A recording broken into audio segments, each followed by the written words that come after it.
bisa nggak sih orang yang tensinya 180 gitu loh, datang mau kontrol, tiba-tiba yang datang itu jutek nggak karuan gitu, tensinya tambah naik, malah bisa jadi stroke gitu. Mungkin nggak gitu terjadi? Itu mungkin dok ya. Mungkin itu sekali ya. Tapi kalau sampai stroke kayaknya ya tidak. Cuman akan menambah ketidaknyamanan pasien tersebut dalam usaha mencari penyelesaian masalah kesehatannya. Oh gitu. Jadi karena dia Senyum, salam. Jadi kalau orang datang ke RSUD Jembarang tanpa diberi senyum, tanpa disalami atau diucapkan salam, selamat pagi, assalamualaikum, bisa protes ya Cak ya? Boleh sekali Tuh, protes. gimana Cak, cara yang baik itu gimana? Nah itu senyum sendiri itu kalau nggak simetris juga jadinya nggak bagus juga. Waduh, kayak gini dong. Iya, jadi kesannya malah sinis gitu Oh, ya. Kalau gitu cuma ya. sebelah kanan Atau gitu. mungkin nih, sekali lagi sorry ya, kalau di depan kan mestinya orangnya kinclong-kinclong, ditongkrong enak gitu kan? Iya kan, kalau ada yang kurang kucel dan itu boleh dong kita negur ya.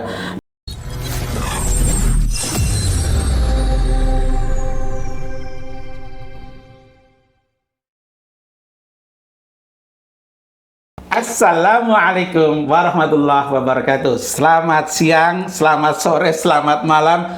Terserahlah sahabat ceria itu nontonnya di saat apa. Hari ini, saat ini di acara Obseria, obrolan seru dan ceria.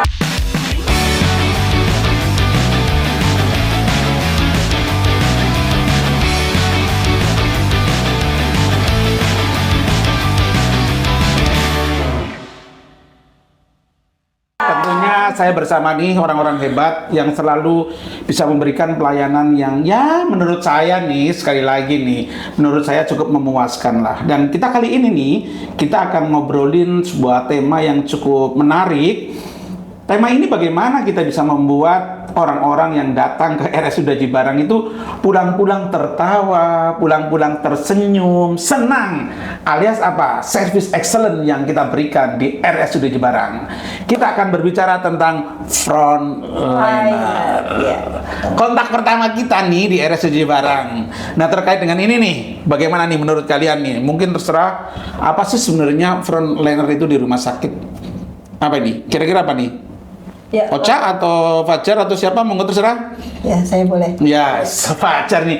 Saya boleh nih, saya gitu loh. Monggo Pak Fajar. Oke, siap. Ini pertanyaannya bagus banget ya. Jadi frontliner itu kan di depan ya. Yang pertama kali ketemu dengan semua orang yang datang ke rumah sakit, baik itu pasien, keluarga pasien maupun pengunjung. Nah, bagaimana first impression itu akan mempengaruhi kepuasan pasien dan pelanggan rumah sakit. Jadi sejauh mana pasien itu puas itu sangat ditentukan oleh frontliner dari rumah sakit itu sendiri, seperti itu. Jadi first impressionnya itu seperti apa gitu sih dokter. Oh, jadi kontak pertama gitu. Betul. Begitu menggoda ya. Selanjutnya terserah Anda. Sepakat nggak Mbak Tias? Sepakat dok. Jadi kayak gitu ya. Iya. Jadi orang-orang di depan itu harus mempunyai penampilan yang bagus gitu ya. Betul. Contohnya seperti apa sih Mbak Ocha? Ya, sebagai frontliner ini dia itu jadi wajah rumah sakit kayak Oh, gitu ya. gitu ya. Jadi ketika mereka nggak senyum, kesan pertamanya tuh, aduh, ini pasti rumah sakitnya jutek-jutek ini. Wis. Gitu. Gue nggak mau masuk lah. Bener.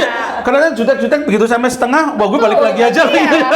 Tapi ketika disambut dengan ramah, senyuman gitu. Apalagi ketika datang kelihatan bingung terus langsung ada yang bisa saya bantu. Aduh, ini pasti. Waduh. Dia udah menggambarkan dalamnya rumah sakit itu pasti Enak ya, rasanya plong gitu ya, rasanya plong gitu. Nah, mungkin ada nggak kajian yang mungkin orang-orang yang datang ke rumah sakit kan rata-rata orang susah ya, ada problematika yang sedang dihadapi gitu. Kalau menurut Mbak Tias, bisa nggak sih orang yang tensinya 180 gitu loh, datang mau kontrol, tiba-tiba yang datang itu jutek nggak karuan gitu, tensinya tambah naik, malah bisa jadi stroke gitu. Mungkin nggak gitu terjadi? Itu mungkin dok ya. Mungkin itu sekali ya. Tapi kalau sampai stroke kayaknya ya tidak.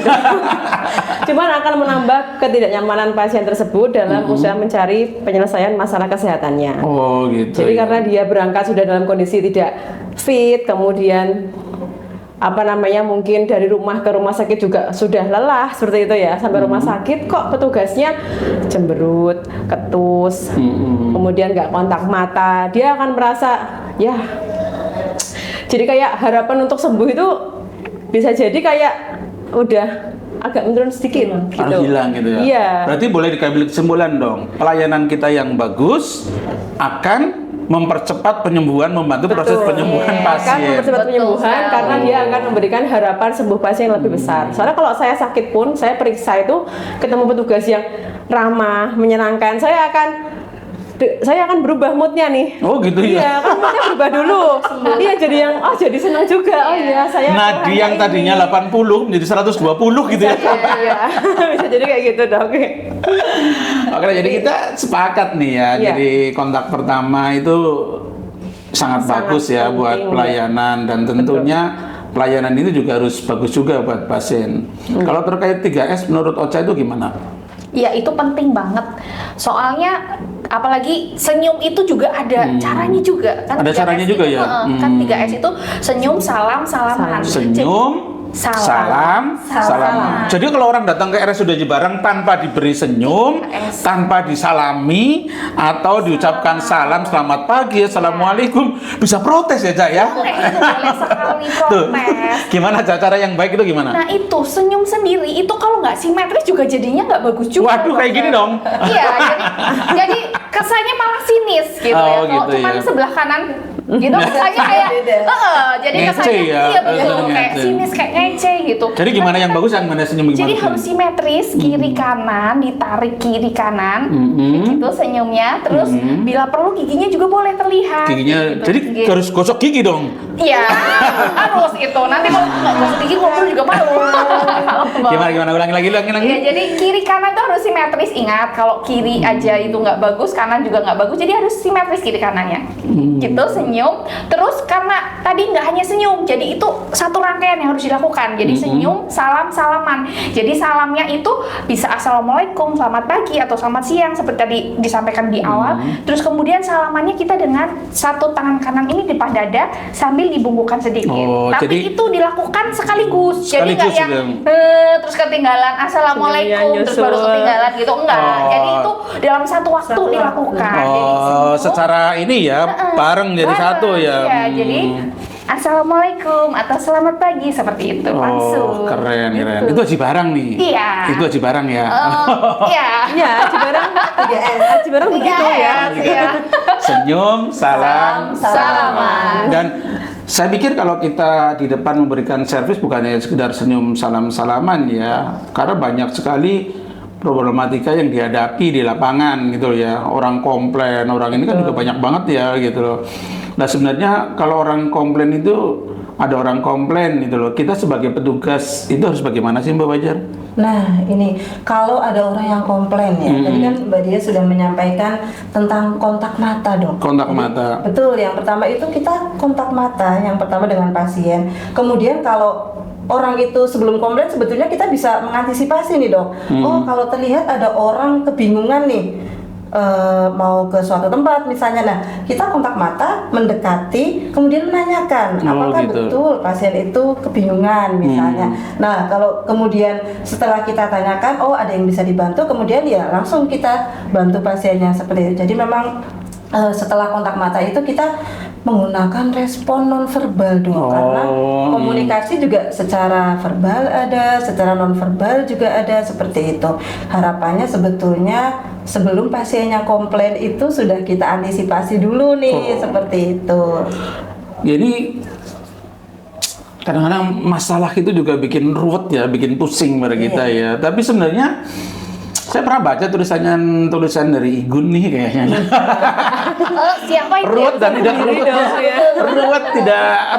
tidak ruwetnya seorang itu ada satu ruang ya, ada stimulus satu dengan action itu ada suatu ruang, titik ruang yang kita itu akan memberi reaksi apa sih, itu sebenarnya terserah kita, bebas gitu. Jadi kalau ada masalah, kalau kita orang yang sudah terlatih, ya tentunya kita mau ikut marah atau kita justru wah ini orang bingung nih harus kita bantu nih, kita nggak perlu balas marah kan ya. Betul nggak Pak Tias? Betul dok, dan menurut saya itu sebagai seorang yang bekerja di public service ya, pada saat kita mau mulai kerja itu kita harus menyiapkan diri untuk siap menghadapi komplain. Oh, Ya, kita kan dari nggak tahu awal nih, ya, dari dari awal awal. ya. Kita nggak tahu nanti selama sehari itu akan bertemu apa ya. Jadi penting untuk kita memastikan, oke, saya siap menghadapi kalau ada masalah di pekerjaan saya hari ini dan berdoa. Biasanya kayak gitu. Bro, memang itu yang namanya prepare dalam kehidupan. Iya, itu penting dong. Dengan kita menyiapkan mental kita, akan ada komplain nih mungkin pada saat akan menemukan langsung, secara mental kita akan siap. Kita akan bisa berpikir jernih mungkin ya pada saat menghadapi langsung dan bisa menentukan langkah-langkah untuk mengambil solusi. Kadang-kadang kalau kita ada problematika komplain pasien juga kadang kita hanya sekedar nyuruh beliau untuk duduk dulu juga kadang-kadang Iya, penting gitu ya. betul. Iya, Itu ya. gitu. Itu Ya, penting silakan itu, duduk Dok. dulu gitu. Iya. Dan tentunya kita harus bisa menjadi pendengar yang bagus Baik. ya. Jadi kita bukan mulut yang tadi seperti nonverbal ya gitu, Iya. menjadi pendengar yang bagus itu juga kadang-kadang penting. Tapi kita juga perlu menganalisa itu dengan baik. Nah, ini ada contoh nih, ada contoh masalah nih. Kalau ada orang katakanlah datang nih, ini buat teman-teman sahabat ceria semua ya tentunya ya, ini problematika itu sering terjadi nih. Kalau ada orang kita lihatlah di rumah sakit itu sedang bingung, ternyata dia menanyakan suatu tempat gitu loh. Kalau menurut kalian bertiga ini pilihannya itu, oh Pak, mohon maaf, laborat itu ya dari sana belok kanan, belok kiri, belok kanan, belok kiri gitu. Atau oh ya di sana Pak.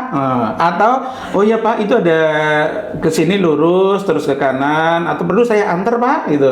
Dan yang ketiga langsung mari Pak saya antar gitu kan, yang sambil ngobrol. Dan kalian pilih yang mana? Saya antar. Saya antar. Antar. Iya. Oh, menurut Kalau cuma ditunjukin tambah bingung. tambah bingung ya gitu.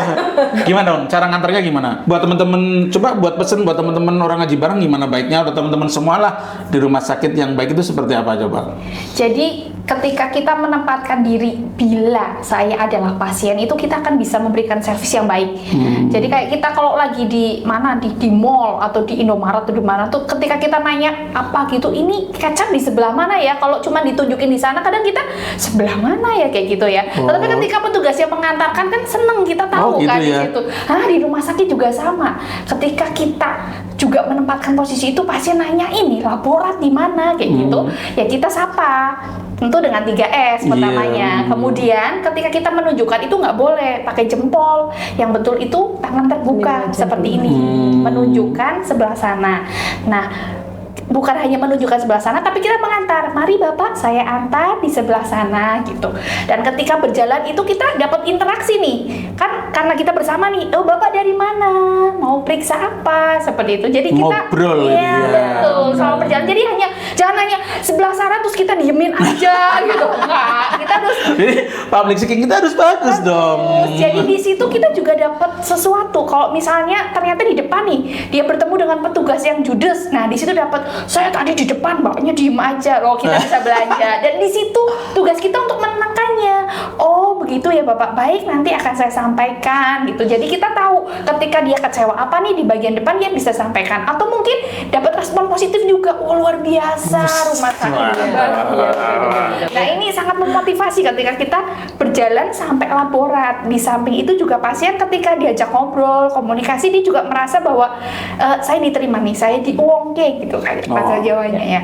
Ya kata-kata Saya diuang itu penting ya. dimanusiakan, apa dimanusiakan manusia kayak gitu lah intinya. Yes, gitu. oke nih buat teman-teman sahabat ceria ya. Jadi ini satu hal yang bagus disampaikan oleh Mbak Ocha ya, bahwa kita tuh harus mempunyai respon positif yang bagus. Kita harus mempunyai mindset positif yang bagus untuk menolong. Artinya apa? Artinya bahwa kalau kita menemukan seorang yang sedang bingung di RSUD Barang, ada satu titik tangkap buat kita. Gue harus menolong gitu. Artinya apa? Jangan cuma dengan kata-kata sebaik aja, tapi kita harus mengantarkan sampai ke tempat tujuan. Itu keren banget loh. Dan siapa tahu nih setiap derap langkah kita dihargai dengan pahala yang melimpah ya, membuat senang orang gitu.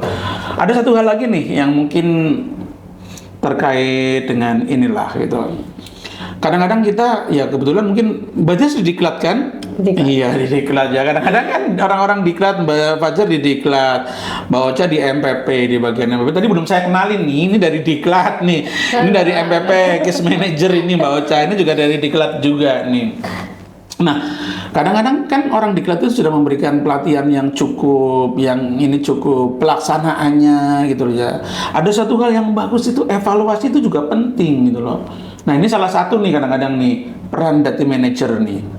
Menurut kalian peran data manager itu untuk mensinkronkan pelayanan yang miring pada saat terjadi ini itu menurut kalian itu penting nggak sih peran data manager itu? Sangat penting. Sangat penting. Sangat penting. Gimana menurut kalian nih, diuraikan tentang data manager ini? Karena data manager itu menurut saya tuh dok penting dalam pengambilan keputusan. Ya karena beliau kan perwakilan dari manajer rumah sakit gitu nggih. Dan dalam pelayanan itu dibutuhkan pengambilan keputusan yang segera kadang ya untuk mengatasi masalah-masalah di pelayanan. Nah, disitulah data manager berperan penting untuk mengcounter mungkin masalah yang datang, kemudian di mana teman-teman di lapangan nggak bisa mengatasi langsung. Nah, disitulah Bapak Ibu data manager akan memberikan solusi terhadap masalah yang dihadapi oleh pelanggan kita. Iya, Mungkin juga pasien termasuk untuk evaluasi para teman-teman frontliner yang di depan gitu ya. Betul, nggih. Kalau ada suatu yang kurang pas dievaluasi, atau mungkin nih sekali lagi sorry ya, kalau di depan kan mestinya orangnya kinclong-kinclong ditongkrong enak gitu kan. Iya kan, kalau ada yang kurang kucel dan itu boleh dong kita negur ya. Dan kalau udah perlu, menurut kalian evaluasi terhadap hari ini gue evaluasi nih itu penting ya. Penting dong. Dan pelaporan ke direktur itu ke atasannya lebih tinggi itu hanya sekedar pelaporan bagaimana ke depan lebih bagus. Jadi kemampuan mengambil decision making pun harus bagus ya buat itu ya. Oke.